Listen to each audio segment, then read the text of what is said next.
Hola a todos y bienvenidos al Tintín Corner. Es un placer estar con vosotros de nuevo y bueno, hemos llegado ya finalmente al top 1 de este top 5 que arrancamos hace un tiempo en uno de mis vídeos del canal, en el cual pues hice un repaso un poco para todos los álbumes que habían formado este top 5. Si lo habéis visto, bueno, sabréis que en el top 1 había no un álbum, sino dos. Entonces estos dos álbumes son Objetivo la Luna y Aterrizaje en la Luna. Y tal como os comenté hace un tiempo en el anterior vídeo, vamos a centrar el vídeo de hoy en Objetivo la Luna y el siguiente vídeo haremos Aterrizaje en la Luna, ya que bueno, son dos álbumes que dan para mucho y quería dividirlo en dos vídeos diferentes. Entonces nada, bueno, como ya os comenté hace un tiempo de esta historia en concreto, pues bueno, tengo mucha bibliografía e incluso figuras que ahora os enseñaré. Y bueno, es un poco del que más tengo, porque también es realmente mi álbum favorito. En concreto, Objetivo la Luna quizá me gusta un poco más que Aterrizaje en la Luna, porque bueno, es el inicio de la historia, la presentación de todo, del Centro de Operaciones Atómicas de Sbrod, la introducción del personaje de Frank Wolf, que es uno de los personajes más interesantes, creo yo, de todas las aventuras de Tintín.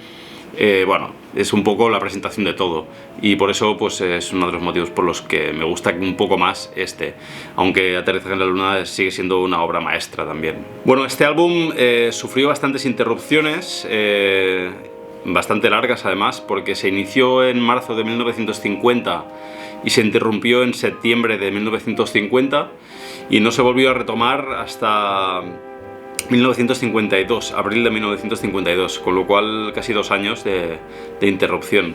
Realmente para los que estaban esperando la continuación y todo, debió ser un calvario, ¿no? Recordemos que en ese momento pues Hergé estaba en sus idas y venidas, en sus depresiones, bueno, un poco en su forma habitual, ¿no? Digamos. En esa época, recordemos también, se acababan de fundar los estudios Hergé y bueno, realmente Hergé estaba un poco ya quizá más, o iba a estar un poco más descansado, puesto que todo el trabajo que antes lo hacía una sola persona, pues ahora se distribuyó en muchos, ¿no? En colaboradores. Y bueno, antes de entrar en materia, pues nada, quería enseñaros un poco todo lo que tengo sobre esta aventura, estas dos aventuras, para que veáis lo que he ido recopilando con el tiempo, desde hace muchos años, y nada, y a ver si os gusta. Bueno, lo primero que tengo aquí encima de la mesa, pues ahora mismo es el álbum en versión bolsillo distribuido por Panini. Bueno, bonito, como siempre, colores muy bonitos, muy fácil de llevar, de leer y bueno, sin más, este es en catalán, Objectiu la Lluna. A ver si lo veo, si se coge bien con la luz LED esta. Y bueno, tengo la otra parte que os la enseñaré en el siguiente vídeo. ¿Qué más tengo? Luego, el primero de todos que tuve, que fue en catalán también, que es la versión ya grande de Editorial Joventut, que es esta. Esta en concreto es del año 1990, traducida del francés por Joaquín Mantalló, como no. Luego, y estas las he adquirido recientemente, las primeras ediciones en catalán. Como sabéis, estoy haciendo pues un poco la recopilación de todas las ediciones en catalán, primeras ediciones que estoy buscando y encontrando algunas de ellas, y algunas están mejor que otras de estado. Concretamente, las de estos dos álbumes, por suerte, son de las que mejor están. Os los voy a enseñar. Bueno, esta en concreto tiene un pequeño rasguño aquí en la...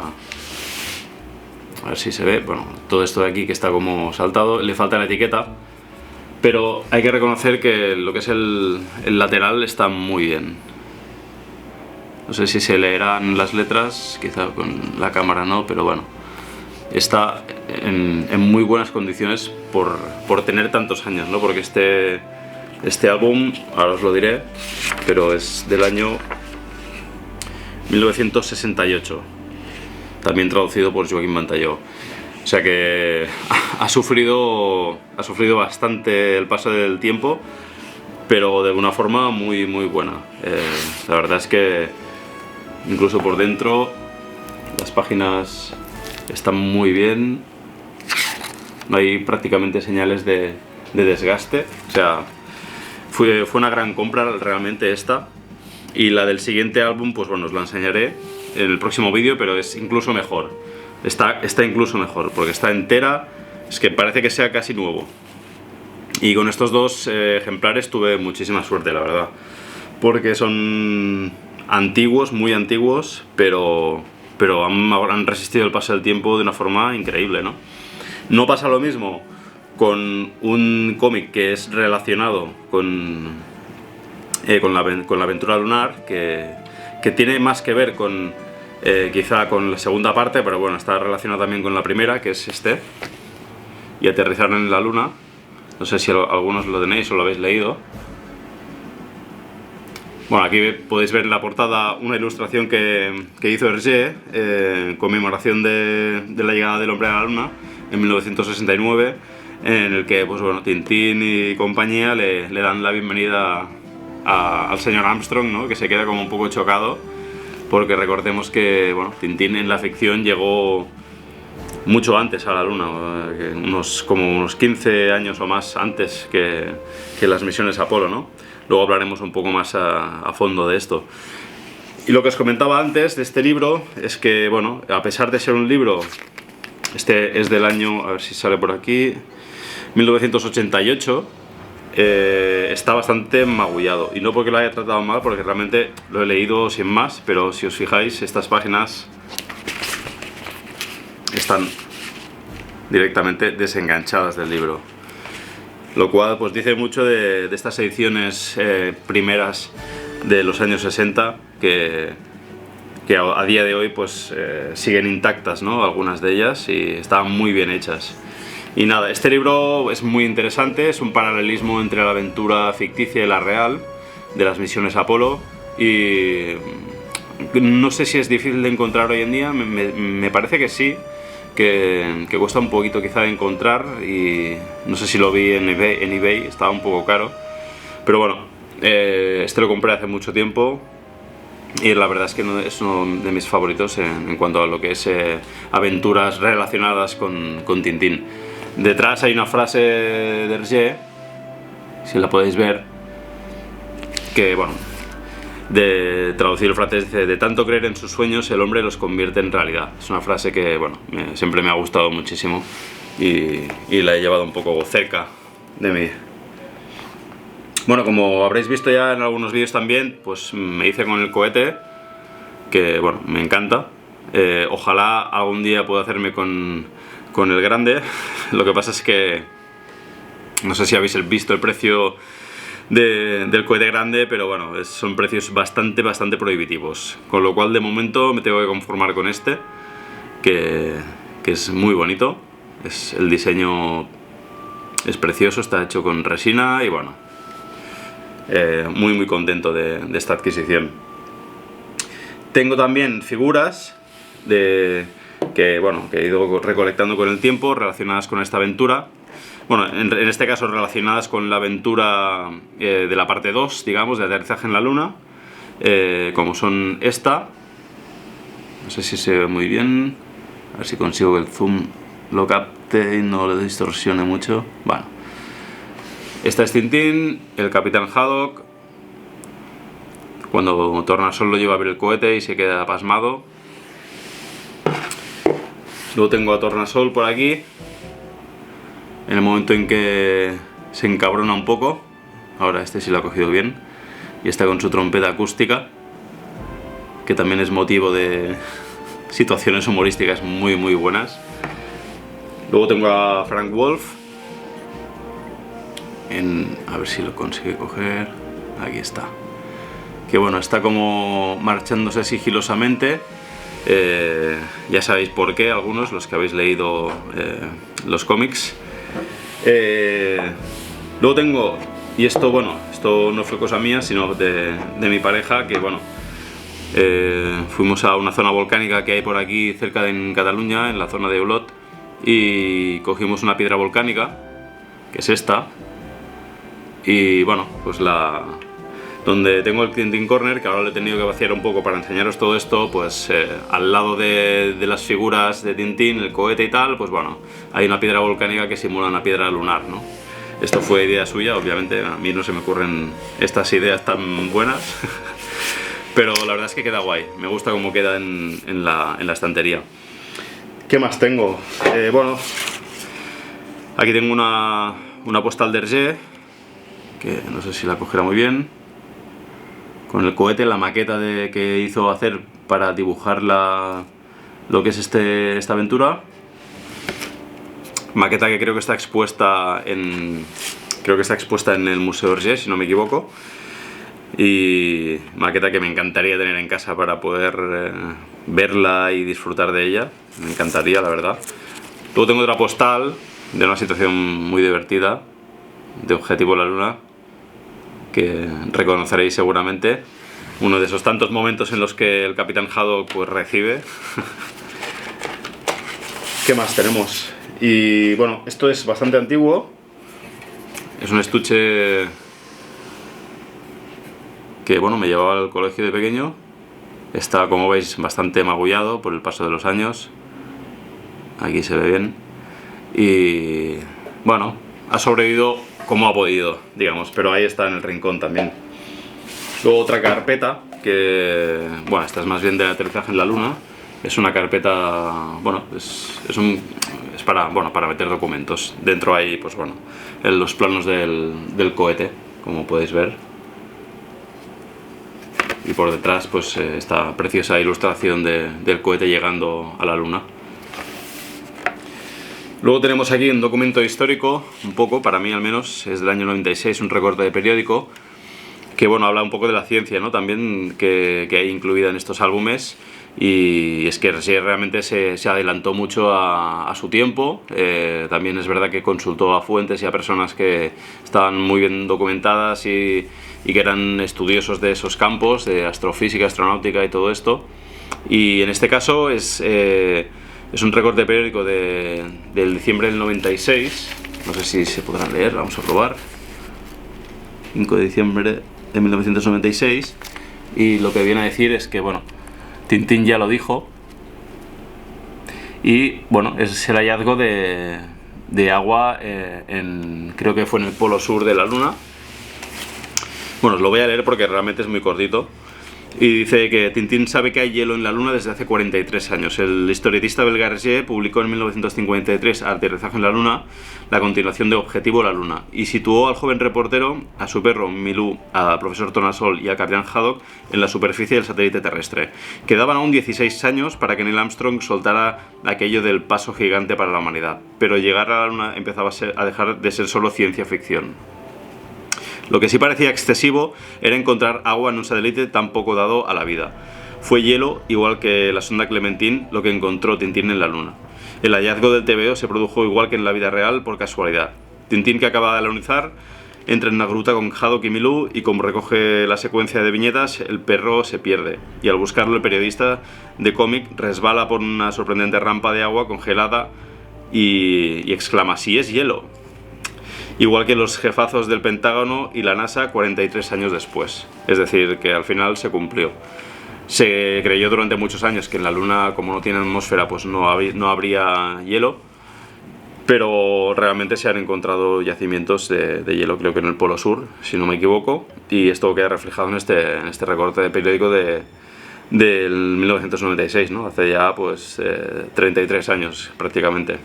Como habréis quizá escuchado en alguno de los vídeos, para mí estos álbumes, en concreto de la aventura lunar, pues son los que más he leído, los que más me gustan de todas las aventuras de Tintín, y es porque, bueno, de pequeño me introdujeron en este mundo de la física, del espacio, de la investigación. Bueno, cuando los leí por primera vez, para mí todo aquello era nuevo, y era una forma de introducir a un niño a todo este mundo, ¿no? Porque hay cosas técnicas, se habla de cosas un poco técnicas, ¿no? Que quizá pues, los niños no entienden muy bien, pero saben que es saben, y yo creo que, como hablábamos hace un día con Antón, que los niños no son tontos y saben perfectamente que esto está basado en la realidad, ¿no? Aquí no hay alienígenas ni cosas raras inventadas, ¿no? Todo lo que hay aquí es ciencia y está basado en la ciencia, y eso es lo que me fascinó, supongo. De tal forma que, bueno, despertó mi curiosidad por todos los temas relacionados con el espacio, la investigación, y hasta el día de hoy sigue siendo así. Estudié también aeronáutica, en parte gracias a estos álbumes, con lo cual, pues bueno, han marcado mi vida de una forma muy importante, ¿no? Y bueno, pues desde el punto de vista personal, pues creo que era una cosa remarcable. Bueno, ya hablando un poco más y entrando más en el álbum en sí, se llama Objetivo la Luna. Que lo tengo aquí porque iré siguiéndolo un poco, me gusta ir siguiéndolo mientras hago el vídeo para ir comentando cosas. En catalán, Objectiu la Lluna. Parece ser que hubo un título alternativo que se planteó, que era Tintín y el cohete atómico, que finalmente pues no se llevó a cabo. Y bueno, ¿qué me gusta mucho de Objetivo la Luna, esta primera parte? Me gusta mucho el papel de Tornasol. En este caso, Tornasol deja a un lado el profesor sabio, loco, sordo, que es generador de gags cómicos constantemente, y pasa a ser un científico que bueno, es prácticamente el encargado de llevar a cabo una misión titánica en ese momento, ¿no? En el año 50 del siglo XX, que es llevar un cohete a la Luna. Y se le ve más como un científico con la mente muy aguda, muy perspicaz. Sí que es verdad que hay generación de situaciones cómicas también, digamos que no las deja por completo, por suerte. Sobre todo en el inicio de la aventura, y ya cuando llegamos a la segunda parte y al final de Objetivo la Luna, que es cuando él se pone el aparato en la oreja, el dispositivo en la oreja para poder escuchar bien, que según él es solo un poco duro de oreja. Y bueno, el siguiente personaje que me encanta de este álbum es Frank Wolf, que bueno, es un personaje con bastante profundidad, ¿no? Porque bueno, tiene un pasado que se descubre más adelante, pero bueno, en este sentido es mucho más complejo que muchos otros personajes de las aventuras de Tintín. Es un personaje humano, digamos, porque tiene un pasado, ha sido ludópata, se endeudó mucho, huyó del país, bueno, para irse a trabajar a otro país, intentar hacer una vida nueva y tal. Entonces vemos aquí, en Objetivo la Luna, vemos una evolución muy interesante de Frank Wolf, y es que en las primeras páginas, cuando Tintín y Haddock llegan al centro de investigaciones atómicas, se encuentran con un Frank Wolf pues contento, alegre, y esto se refleja en las páginas. Cuando los recibe por primera vez, y cuando les lleva a pasear por la central, les explica, se ve un Frank Wolf pues contento, alegre, y en las ilustraciones esto queda plasmado, ¿no? Hay un punto de inflexión en ese momento, en este álbum, en cuanto a su estado de ánimo, digamos, y es el momento en el que Tintín, bueno, decide irse unos días a la montaña según él, para estirar las patas y desconectar, pero en realidad lo que quiere es intentar bueno, descubrir si consigue encontrar a los dos paracaidistas que han sido lanzados desde un avión, para intentar bueno, pues conseguir planos del cohete y bueno, tema de espionaje, ¿no? Que hay en este álbum. Entonces intenta localizarlos. Localiza una de las puertas de ventilación o ventanas de ventilación que hay, a través de la cual pues bueno, viene uno de los dos espías, está ahí esperando a que alguien le pase los planos del cohete, ¿no?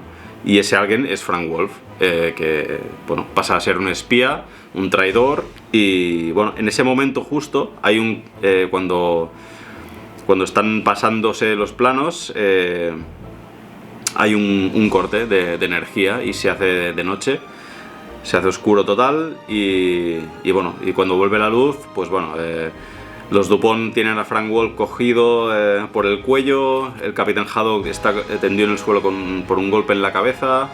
Bueno, aquí hay un tema que es, bueno, genera preguntas, ¿no? O al menos a mí me genera preguntas, que es quién cortó la energía.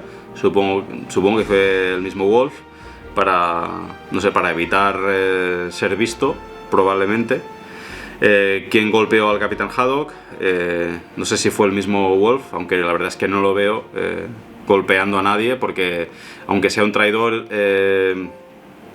y bueno, haya vendido estos planos del cohete al enemigo, no es una persona violenta. En realidad tiene un buen corazón, como se verá más adelante, pero no lo veo como una persona violenta como para golpear. Entonces mi hipótesis aquí quizá es que los mismos Dupont, pues creyendo que tenían a alguien o al espía entre manos, lo golpearon y golpearon al Capitán Haddock pensando que había sido él. No sé si tenéis teorías sobre toda esta situación o qué es lo que pensáis vosotros. Y como comentaba antes, a partir de este momento, si os vais fijando en la cara de Frank Wolf durante todo el cómic, en todo lo que queda, ya se ve a un Frank Wolf que es serio todo el rato. No hay ni un solo momento en el que sonría o vuelva a sonreír, ¿no? Entonces me parece muy bien hecho por parte de Hergé el plasmar este estado de ánimo, ¿no? Porque dejó de ser una persona que había conseguido desconectar y volver a ser, bueno, sentirse, pues bueno, valuoso en un sitio de trabajo, y una persona normal, recta, sin nada, y de repente, pues bueno, vuelve a ser bueno, pues alguien que traiciona, ¿no? Más adelante, cuando hacen el lanzamiento del cohete experimental, que bueno, él está haciendo ver que no sabe qué pasa en realidad, ¿no? Cuando una potencia enemiga capta la radiofrecuencia del cohete y lo desvía hacia sus instalaciones, pues parece que se haga un poco el sorprendido, cuando en realidad sabe perfectamente qué está pasando. O al menos es mi teoría, yo creo que sabe perfectamente lo que está pasando. Pero bueno, lo disimula bastante bien, en realidad. Así que este personaje, bueno, como os he dicho, para mí es de mis favoritos.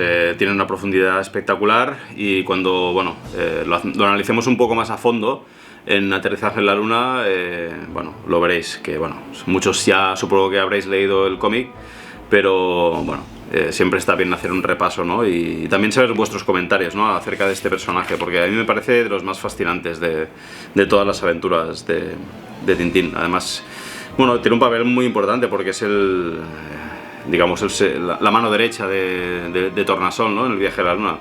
Con lo cual, si a Tornasol le pasara algo, pues quizás solo podrían contar con la ayuda de Wolf para regresar, ¿no?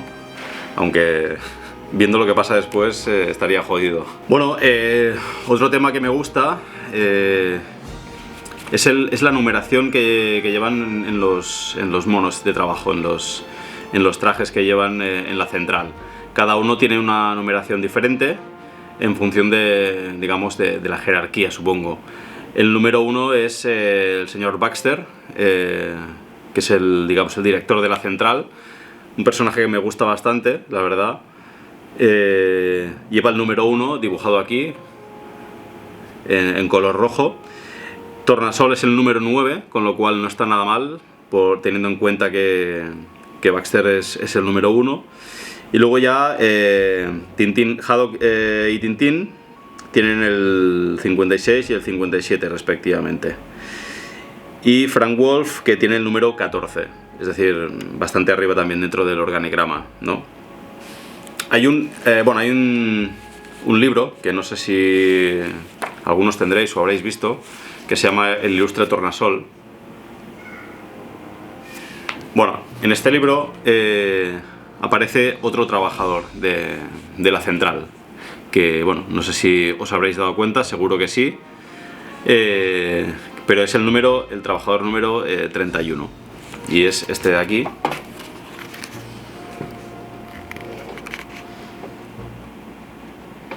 Que por cierto aquí está probando la escafandra, el casco del profesor Tornasol, con él dentro a base de martillazos. que dices, bueno, si no hubiera funcionado, adiós tornasol. Bueno, en este libro, bueno, escribió una carta una persona, bueno, no en este libro en concreto, pero el 28 de diciembre de 1987, con la posterioridad de la publicación del álbum Tintín en la Tría, la editorial Casterman recibió una misteriosa carta firmada por un tal Gagarinovich, supongo que en honor a Yuri Gagarin o no sé.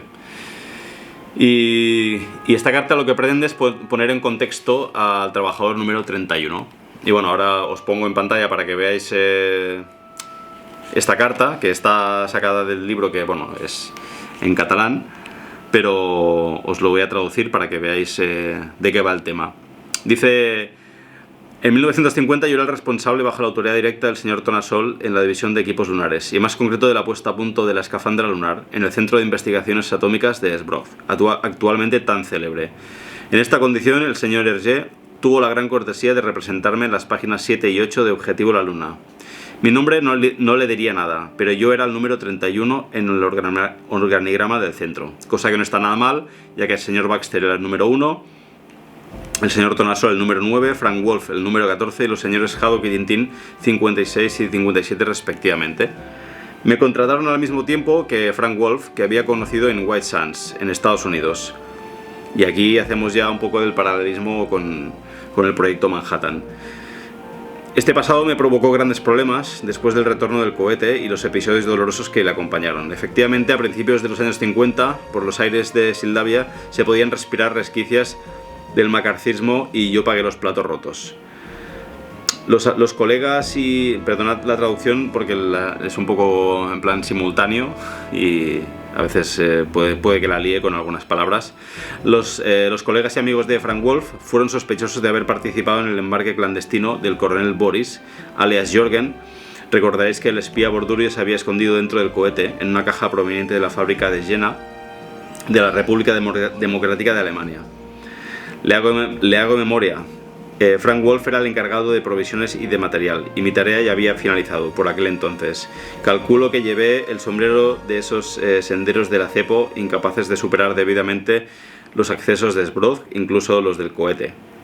Recuerde el embarque de los dos policías Dupont y Dupont. Continúa.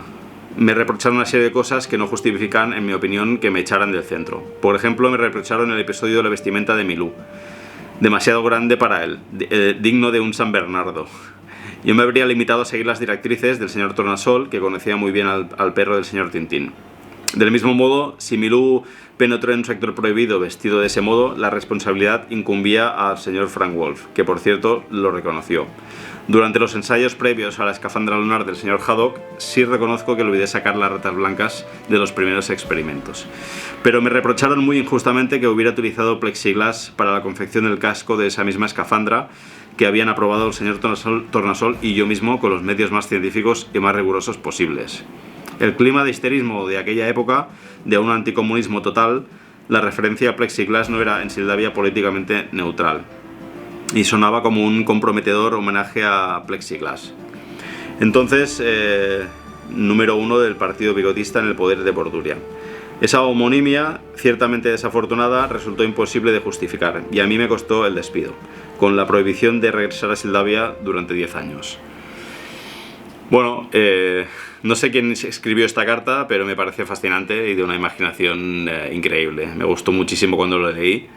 Es como darle vida a un personaje que ni va ni viene, pero que bueno, esta persona le dio un poco de imaginación y decidió que era quien había ayudado a crear la escafandra, la había estado probando con el señor Tornasol. Bueno, realmente me encantó este momento de este tal Gagarinovich y nada, os lo quería mostrar. Coincidiendo también con esto, y ya que estamos, y bueno, os lo enseño ahora en pantalla, podéis ver una ilustración en la que aparece esta escena en concreto, pero vista desde otro ángulo. Y bueno, esto no aparece en Objetivo la Luna, pero sí que aparece dentro de uno de de los tantos libros que hay relacionados con Tintín y Hergé, y bueno, esta me pareció muy curiosa para enseñárosla, y nada, y aquí está. Este álbum tiene ilustraciones preciosas y también tiene momentos de guiños, ¿no? Como es el caso de en la página 40. Como también os enseño, pues podéis ver que, bueno, Tornasol se lleva a Haddock a visitar el cohete en un momento de nerviosismo máximo, porque Haddock le ha dicho que está haciendo el indio, y entonces él se ha enojado muchísimo. Vemos a un Tornasol que se ha vuelto loco prácticamente, porque después de todo el tiempo trabajando, Haddock que le llame a hacer el indio a todo lo que hace, pues para él ha sido como, bueno, la bomba atómica. En esta escena en concreto vemos que hay una serie de personajes que están trabajando en sus pupitres, y vemos a uno que está semigirado con una pajarita y unas gafas. Pues bueno, esta persona no era ni más ni menos que Edgar Pierre Jacobs, y es un homenaje que le hizo su amigo Hergé, el de aparecer en la aventura lunar, ¿no? Y me parece que es un bonito gesto, porque bueno, aunque ya no trabajaban juntos, eran amigos, y bueno, me gustó mucho que apareciera aquí. Bueno, y luego una de las ilustraciones para mí más bonitas de todas las aventuras de Tintín es sinceramente la de la página 42, que también podéis ver en pantalla, que es el cohete lunar, que bueno, es una maravilla de ilustración. A mí es de las que más me ha gustado siempre. Están en plena construcción, con estas dos torres gigantescas al lado que dan acceso al cohete. Por lo que tengo entendido, y si me equivoco me corregiréis, pero estas dos torres las dibujó Bob Demore, que en ese momento ya estaba ayudando a Hergé y era la mano derecha de los estudios Hergé, y estuvo, creo que fueron 11 días para dibujar estas estructuras colosales al lado del cohete. Realmente es un trabajo excepcional el que hizo Bob Demore. No me canso nunca de ver esta ilustración, porque te da una imagen también a escala de lo grande que era el cohete, y en comparación a lo pequeñas que se ven las personas, ¿no? Y abajo en la izquierda vemos al jeep donde están Tornasol, Haddock y Tintín, ¿no?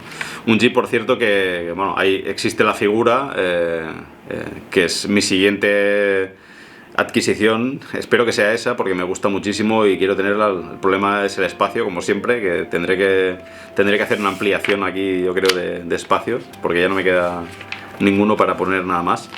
Luego otra ilustración que me parece preciosa, y ya puestos también entramos en el tema de las comparaciones con las misiones Apolo de los años 60, que fueron muchas.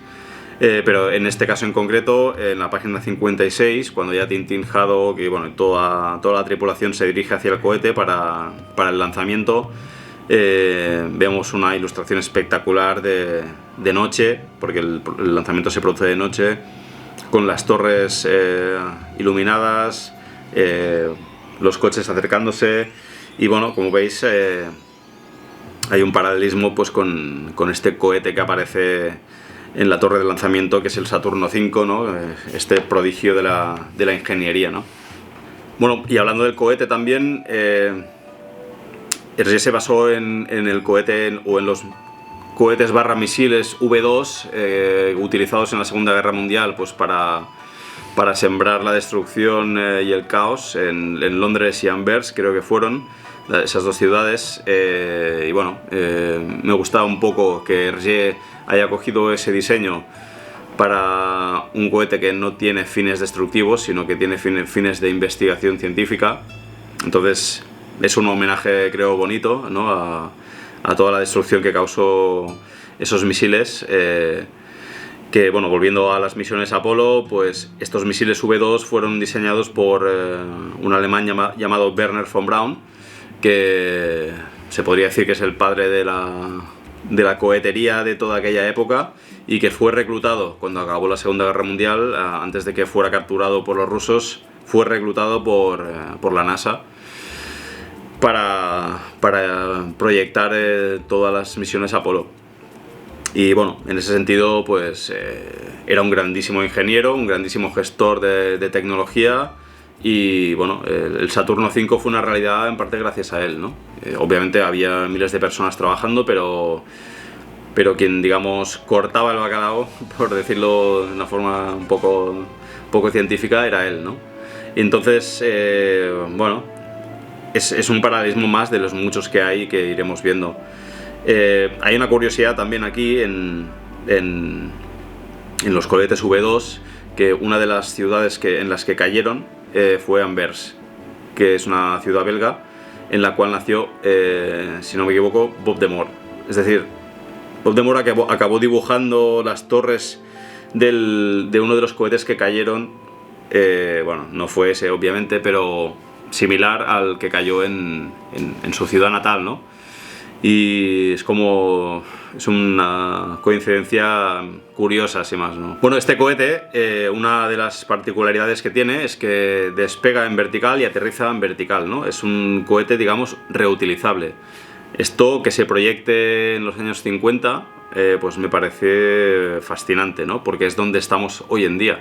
Realmente hoy en día se está intentando tirar más hacia tecnologías reutilizables, y en el caso de Elon Musk con su empresa SpaceX, hemos visto que ha estado haciendo un montón de pruebas para conseguir que un cohete suyo despegue y consiga aterrizar de forma vertical, ¿no?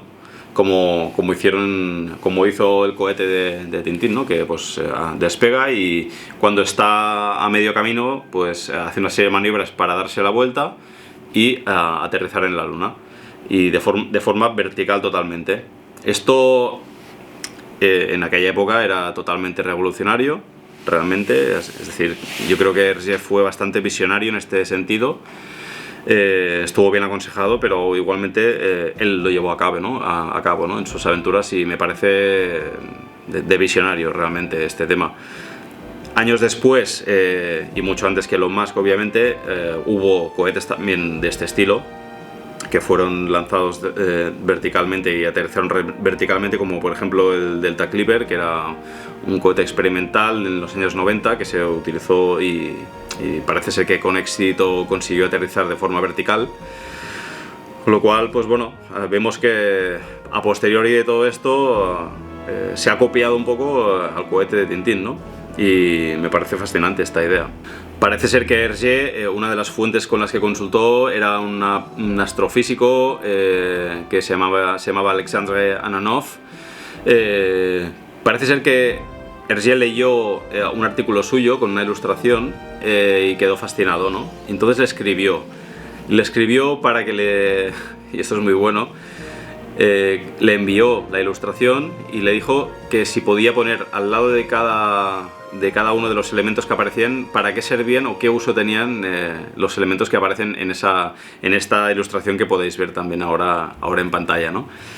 Y esto, bueno, me parece increíble, ¿no? El ansia de Hergé por la documentación, por el realismo y por hacer que esta aventura fuera lo máximo de realista posible.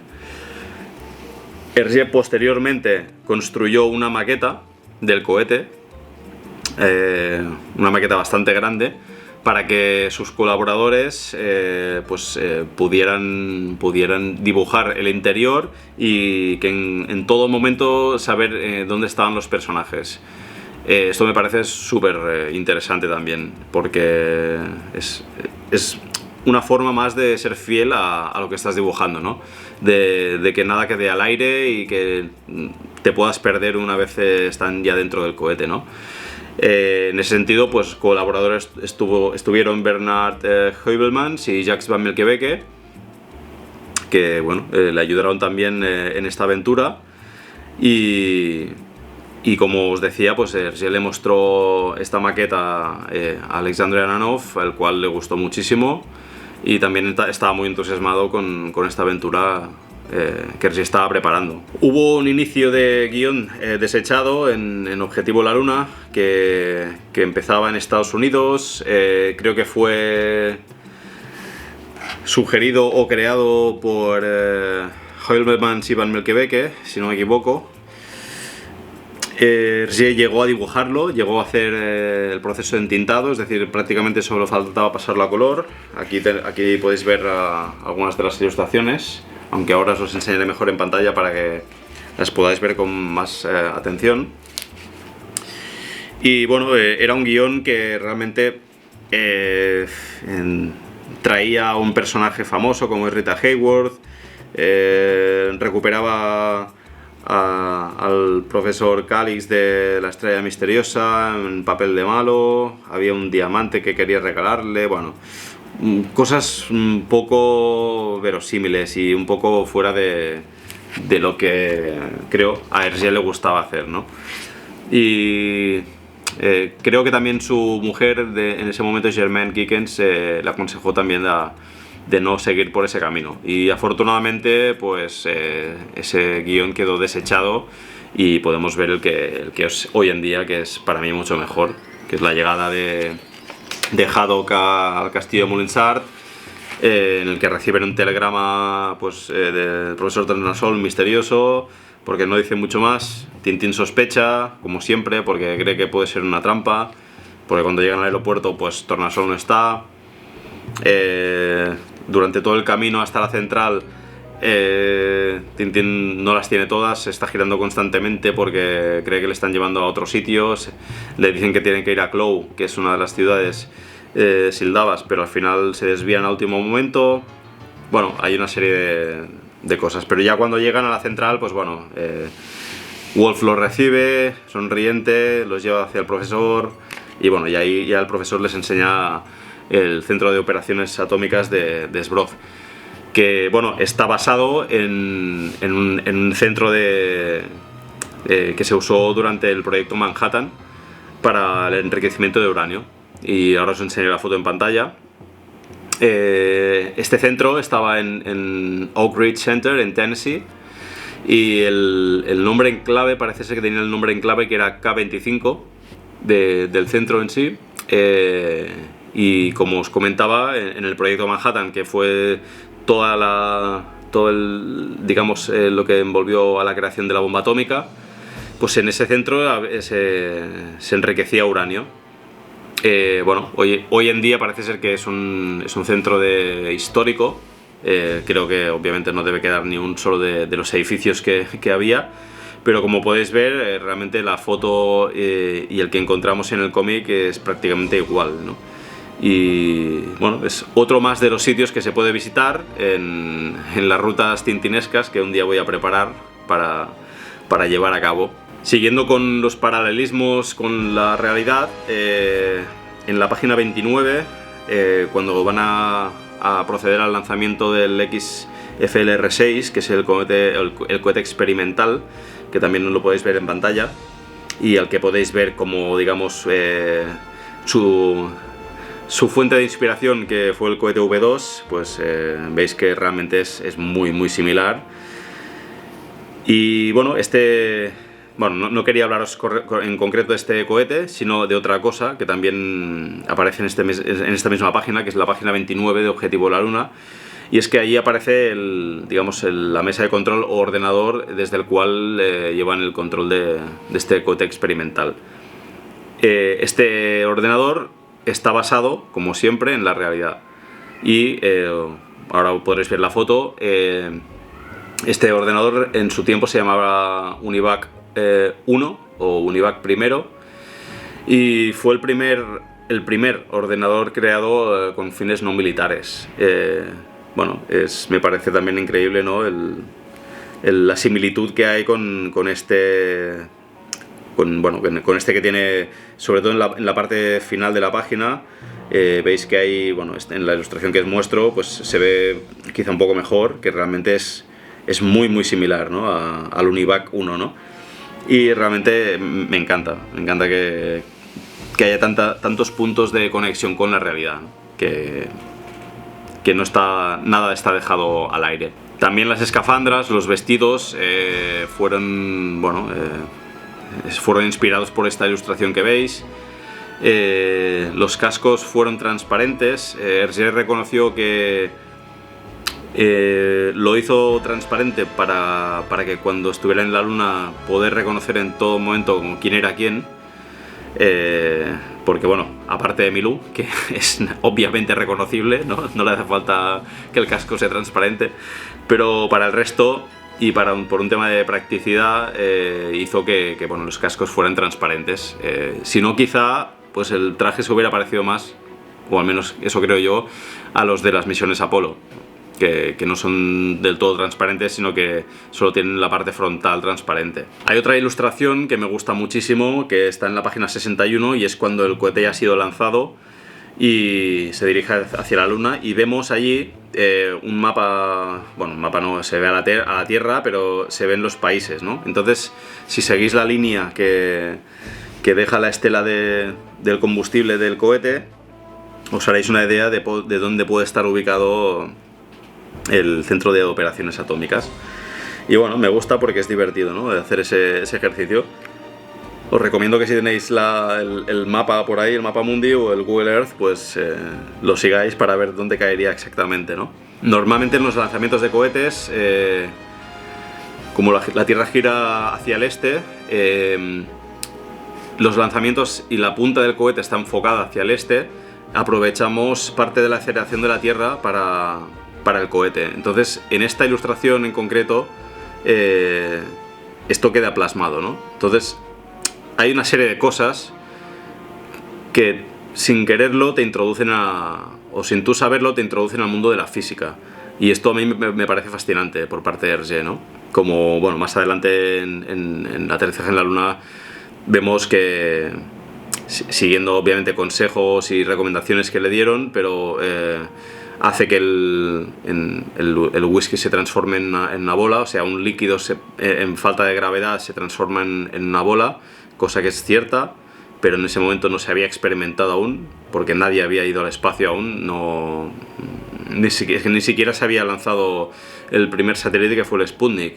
Es decir, estamos hablando de un periodo aún muy inicial de toda la conquista del espacio. O sea, lo que hizo Hergé para mí fue realmente un logro increíble. Aparecen también lo que son las fuerzas G, que es lo que experimentan los astronautas cuando los cohetes despegan y sienten esta sensación de aplastamiento. En la página 60 se ve claramente como Tintín, Haddock, Wolf y Tornasol pues están tumbados en unas literas ergonómicas, que tampoco están hechas al azar, sino que están fundamentadas y como veis en esta ilustración no es una invención de Hergé, sino que se informó bien y realmente pues aparecen este tipo de fuerza, ¿no? Otra vez volvemos al campo o al sector de la física, ¿no?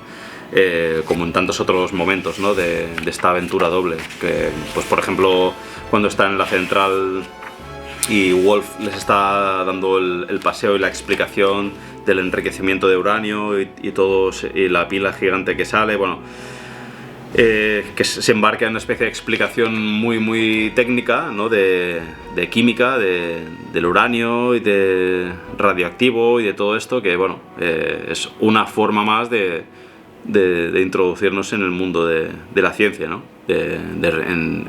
por parte de Hergé. Bueno, hasta aquí creo que ha llegado el vídeo, espero que os haya gustado. Si tenéis preguntas, opiniones, todo lo que sea, pues lo podéis dejar en los comentarios, como siempre. El siguiente vídeo será referente ya al segundo álbum de esta aventura bipartita, que es Aterrizaje en la Luna, en la cual pues indagaremos un poco ya en lo que es el propio viaje en sí, las peripecias en la Luna y todo el viaje de vuelta. Y también os explicaré cosas que, bueno, que tienen que ver con las misiones Apolo y con la aeronáutica en general. Entonces, bueno, hasta aquí. Muchas gracias por la atención y nos vemos pronto en un próximo vídeo. Saludos.